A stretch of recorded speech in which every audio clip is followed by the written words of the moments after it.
Bonjour tout le monde. Je ne sais pas si vous serez content d'entendre à nouveau le son de ma voix, mais enfin, j'ai pensé que ce petit enregistrement était peut-être plus facile à entendre qu'un long cours sur Ronsard à lire. D'autant que ça pourra vous être utile pour la suite des autres explications de texte. Alors Ronsard est un auteur du XVIe siècle, il est né en 1524 et mort en 1585. Il a eu une formation humaniste, on reviendra là-dessus un peu plus tard. Il est, le fondateur d'un mouvement qui s'appelait la Brigade, puis de la Pléiade avec, un autre auteur qui s'appelle Du Bellay. Alors on reviendra là-dessus, hein, sur la Pléiade un peu plus tard. Il faut savoir que c'était quelqu'un d'important, c'était un poète de cour. Il était très bien vu, du roi, François Ier, et c'est quelqu'un qui a eu un immense succès de son vivant, au point que, on l'a sacré, prince des poètes. Alors une petite remarque, quand je vous demande de faire la biographie, de chercher la biographie d'un auteur, il faut essayer de trouver des éléments en, rapport avec le texte étudié. En l'occurrence ici, le texte est extrait des Amours de Cassandre, et quand on regarde la biographie de Ronsard, on s'aperçoit qu'il a, rencontré une, jeune fille qui s'appelait, Cassandre Salviati. Alors, elle est noble, c'est une, fille, de banquier, elle est italienne et il la rencontre à Blois en 1545. Ronsard a 20 ans et elle en a 13. Alors bon, je sais que ça peut vous choquer, cette différence d'âge. Il se trouve qu'au XVIe siècle, ça choque moins dans la mesure où, par exemple, il y a beaucoup de mariages qui se font, dans la haute société, dans l'aristocratie, dans la noblesse, entre, des hommes d'âge mûr et des jeunes filles. En gros, dès qu'une fille est nubile, on la marie. Enfin bref, hem, il la rencontre et le surlendemain de leur rencontre, la cour quitte Blois puisque à l'époque, Versailles n'existe pas, la cour se déplace de château en château et il la perd de vue puisque l'année suivante, elle se marie. Elle est donc mariée à 14 ans. Et donc ce recueil, c'est Les Amours de Cassandre, c'est, l'hommage à une jeune fille inaccessible, puisqu'il la perd de vue. C'est aussi le nom, d'un personnage de la mythologie grecque. Cassandre, c'est une prophétesse, malheureuse, en ceci que, chaque fois qu'elle annonce quelque chose, on ne la croit pas. Alors, c'est pas inintéressant qu'il y ait un écho avec la mythologie, dans la mesure où on est au XVIe siècle, on est en pleine Renaissance et si, vous avez fait sérieusement vos recherches, vous savez pourquoi on a appelé ce moment la Renaissance. C'est le moment où on redécouvre l'Antiquité. Alors, je vais vous lire le texte, j'ai juste oublié de le prendre. Voilà. «J'espère et crains, je me tais et supplie. Or je suis glace et or aux un feu chaud. J'admire tout et de rien ne me chaud. Je me délasse et mon col je relie. Rien ne me plaît sinon ce qui m'ennuie.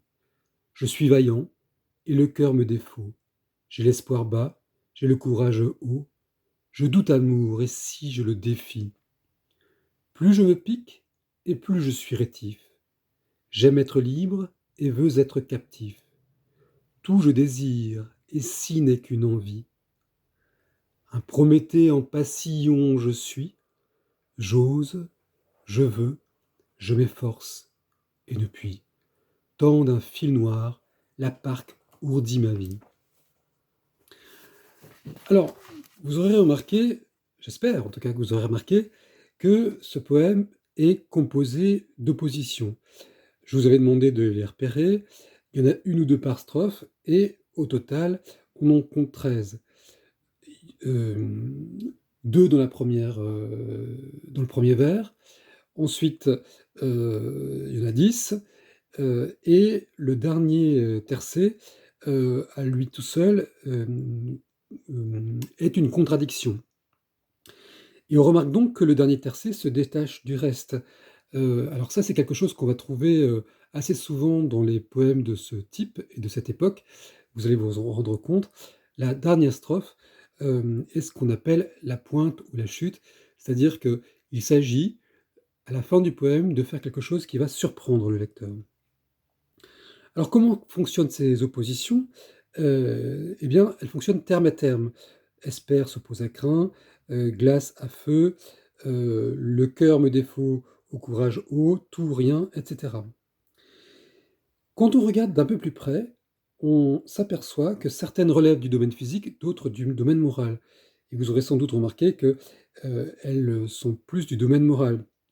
Alors si on reprend, dans la première: «J'espère et crains, je me tais et supplie», on est plutôt dans le domaine moral. Une petite remarque d'orthographe: craint, ici n'a pas d'S, aujourd'hui on mettrait un S.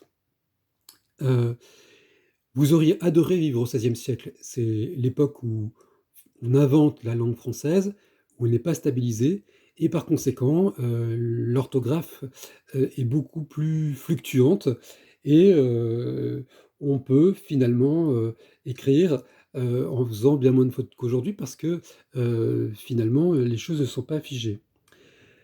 Dans le deuxième vers, «Or je suis glace et or aux un feu chaud», vous avez la note qui vous explique cette tournure qui a disparu. On est dans le domaine physique, avec l'opposition entre, la glace et la chaleur et si vous êtes un peu fan de Lara Fabian, vous savez que cette opposition, elle existe encore aujourd'hui dans les chansons d'amour. Au vers 3, «J'admire tout et de rien ne me chaud», on est encore dans le domaine moral. Hem, alors le verbe chaloir, chaud, S-H-A-U-T, c'est le verbe chaloir qui a disparu aujourd'hui. On ne le trouve que dans une expression très chic, qui est, «peu me chaud». En gros, quand quelque chose ne vous intéresse pas, vous pouvez dire, «Je m'en fiche». Vous pouvez dire mais c'est très familier, vous pouvez dire, «Ça m'est égal», c'est courant, ou vous pouvez dire de façon beaucoup plus snob: «Peu me chaud». Voilà, donc il y a donc cette opposition, morale, hein, j'admire tout et puis en même temps, rien ne compte pour moi. Vers 4, je me délasse et mon col je relie. Alors ça, c'est amusant. Il faut imaginer que, les fermetures éclairs n'existent pas au XVIe siècle et donc ni les boutons et on noue sa chemise avec des lacets et donc je me délace et ben, je défais les lacets de mon col de chemise et mon col je relie, eh bien, je refais les lacets et je noue mon col. Au vers 5, je vous avais demandé de chercher l'étymologie de ennui. C'est son sens étymologique, ici c'est son sens fort, c'est-à-dire, ce qui cause un grand chagrin et donc il oppose ce qui plaît à ce qui, fait souffrir. Au vers 6, je suis vaillant, autrement dit j'ai du courage et le cœur me défaut. Alors cœur ici, c'est exactement le même sens que dans un cœur simple, cœur au sens de courage. Donc à la fois j'ai du courage et je n'en ai pas. Vers 7, j'ai l'espoir bas, j'ai le courage haut. Il revient sur la notion de courage en opposant le haut et le bas. Vers 8, je doute amour et si je le défie. Donc je doute et en même temps, je le défie, c'est-à-dire que je ne doute pas puisque je suis capable de le défier. Vous aurez remarqué le A majuscule à amour. En réalité, ici, c'est une personnification de l'amour. Il pense au dieu de l'amour de l'Antiquité, par exemple, Apollon, enfin aussi autrement appelé Apollon. Plus je me pique et plus je suis rétif. Alors ça, c'est une, métaphore, équestre, pour faire avancer son cheval. Un cavalier au XVIe siècle avait des éperons et donc pour le stimuler, on piquait le cheval avec, des éperons, hem et plus je suis rétif, ça veut dire plus je suis hésitant à avancer. On dit aujourd'hui encore d'un cheval qu'il est rétif quand il ne veut pas avancer. Donc c'est une métaphore équestre et évidemment le sens est moral puisque c'est une image. J'aime être libre et vous être captif. Bon là je pense que ça se passe de commentaires, c'est le domaine moral.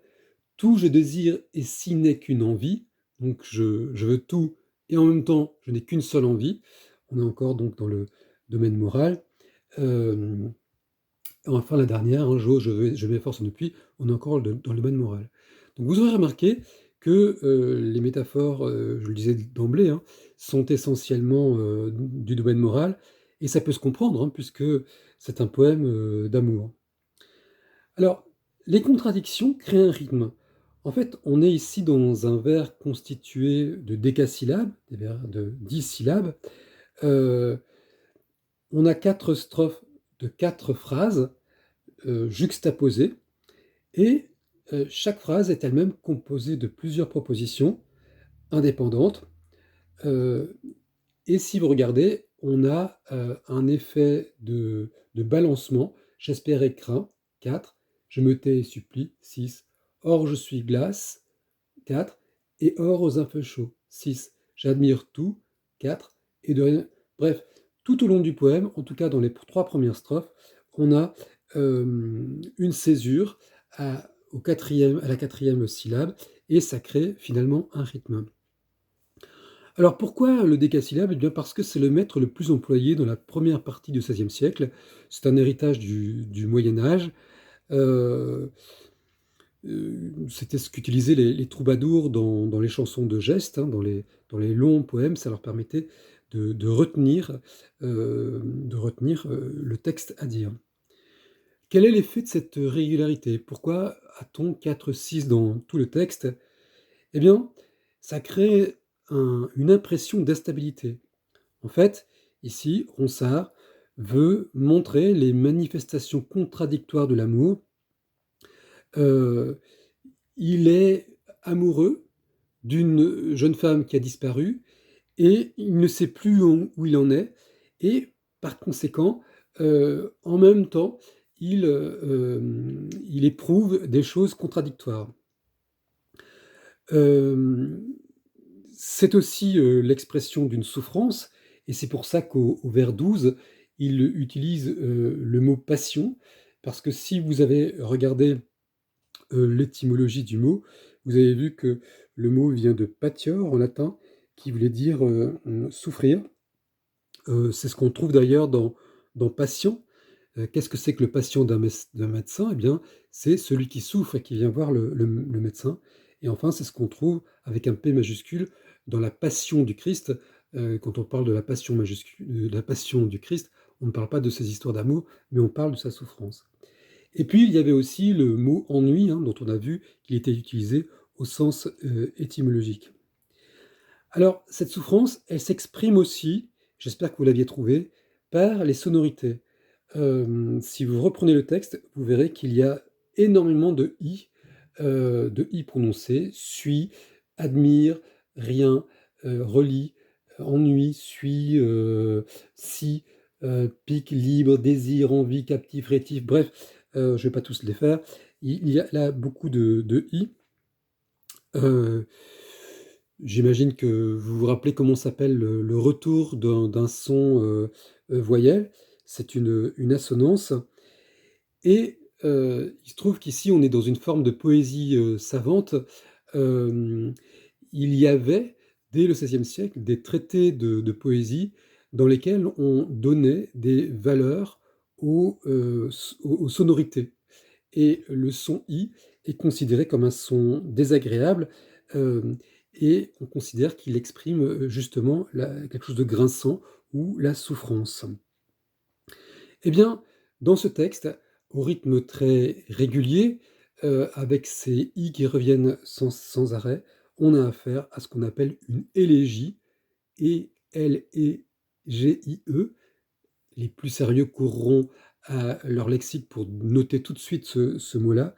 Et une élégie, c'est un poème, une forme de poème dans, lequel, le poète exprime sa souffrance. Alors on voit que Ronsard, accorde une grande attention au rythme, heu, aux rimes aussi puisqu'il alterne systématiquement une rime féminine, supplie, ie et une rime masculine, chaud, chaud, relie, donc féminine, masculine, et puis il y a les sonorités qu'on a soulignées plus haut.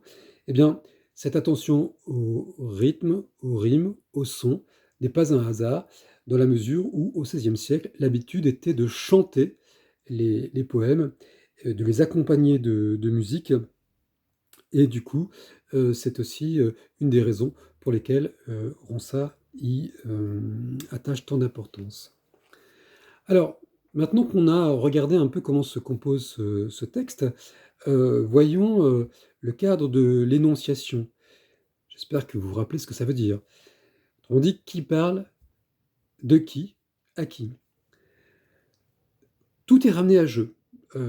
Par exemple, dans le premier quatrain, donc dans la première strophe de 4 vers, on a 6 fois je, 3 fois me et 1 fois mon. Tout est ramené à jeu et il n'y a pas d'adresse. C'est-à-dire que on ne sait pas, à aucun moment, il ne dit vous et il ne nomme pas la personne à qui il s'adresse. Autrement dit, c'est une parole sans récepteur apparent. D'ailleurs, au premier vers, il dit j'espère et crains. D'habitude, on espère quelque chose et on craint quelque chose. Ici, il les emploie absolument sans complément. Autrement dit, c'est comme s'il ne s'adressait à personne. Il publie une plainte sans l'adresser. Pourquoi? Quelles conséquences? Eh bien, ça a pour conséquence de faire en sorte que la femme semble absente.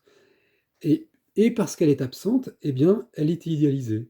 Et vous voyez que on retrouve finalement dans cette façon de faire l'origine du texte, hein, puisque le texte serait dédié à Cassandre Salviati qui avait disparu. Et puis on comprend du coup aussi pourquoi les oppositions sont purement psychiques, puisque dans cette configuration, il est difficile d'appréhender physiquement celle qu'on aime.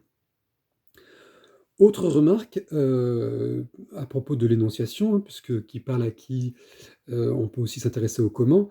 Le langage est noble, hein, on avait repéré plus haut le mot cœur, qui signifie courage, mais c'est du vocabulaire soutenu. On avait repéré le mot amour avec un A majuscule. Euh, et on verra un peu plus loin que dans cette façon de dédier un poème à une femme absente, finalement, Ronsard n'est pas le seul. Il reprend en quelque sorte une mode que ses contemporains ont beaucoup suivie. Intéressons-nous à présent à la pointe ou la chute, c'est-à-dire la dernière strophe. Dans ce dernier tercet, on a tout d'abord une première phrase, un Prométhée en passion je suis. Enfin, plus exactement, une première proposition. Elle s'isole du reste parce qu'elle se termine par 2 points. Les 2 points sont là pour signifier que on aura une explication par la suite. Prométhée, j'espère que vous ayez fait des recherches, hein, c'est ce personnage de la mythologie, encore une fois, condamné à être enchaîné à un rocher, un aigle lui dévorant le foie qui renaît toujours. Et donc c'est un personnage de la mythologie qui incarne par excellence la souffrance. Le vers, alors, un Prométhée en passion, je suis, ça veut dire qu'il est condamné à souffrir perpétuellement. 2 points, pourquoi? Quelle explication? Eh bien, elles viennent après. J'ose, je veux, je m'efforce et ne puis. Alors là, on a un rythme assez remarquable, hein, puisque au 4-6 précédent vient s'opposer un 2-2-3-3, un rythme beaucoup plus haché. Et puis, on a ce raccourci saisissant, hein, j'ose, je veux, je m'efforce, donc avec des groupes de mots de plus en plus forts. C'est ce qu'on appelle une gradation, hein. Et puis au bout de tous ces efforts, et depuis, tous ces efforts sont réduits à néant. Et la véritable chute, la véritable pointe arrive alors. Pourquoi tout ça? Tant d'un fil noir, la parque ourdit ma vie. Alors j'espère que là aussi vous aviez fait vos recherches de vocabulaire. La parque, c'est une des divinités de l'existence pour les Romains. En fait, elle représente le destin. L'une tisse le fil de la vie, l'autre le coupe, et ainsi, se fait se fait la vie. Eh bien, dans ce dans ce dernier vers, il y a l'idée que, s'il souffre ainsi, c'est parce que, en quelque sorte, il est maudit. Il y a une déesse qui s'amuse à, tisser sa vie d'un fil noir, autrement dit, de quelque chose, qui ne le rend pas heureux. Et donc le poème se termine à nouveau sur une note mythologique. En conclusion, on s'aperçoit donc qu'on a un poème, d'une forme particulière, parce que, je ne l'ai pas dit avant, mais j'espère que tout le monde avait remarqué qu'on avait affaire à un sonnet de quatrains, de tercets, que ce sonnet permet une idéalisation de l'amour et de l'être aimé, cet être aimé qui est, inaccessible, et enfin, on remarque une présence très forte de la, Renaissance à travers toutes les références, mythologiques. Voilà, eh bien écoutez, la leçon est terminée. Pour la semaine prochaine, vous aurez un nouveau poème à commenter d'un contemporain de Ronsard, et donc je vous demande de vous appuyer sur tout ce qui a été dit là pour, acquérir en autonomie et faire le travail, de façon, plus libre et par vous-même. Voilà, bonne semaine, à bientôt.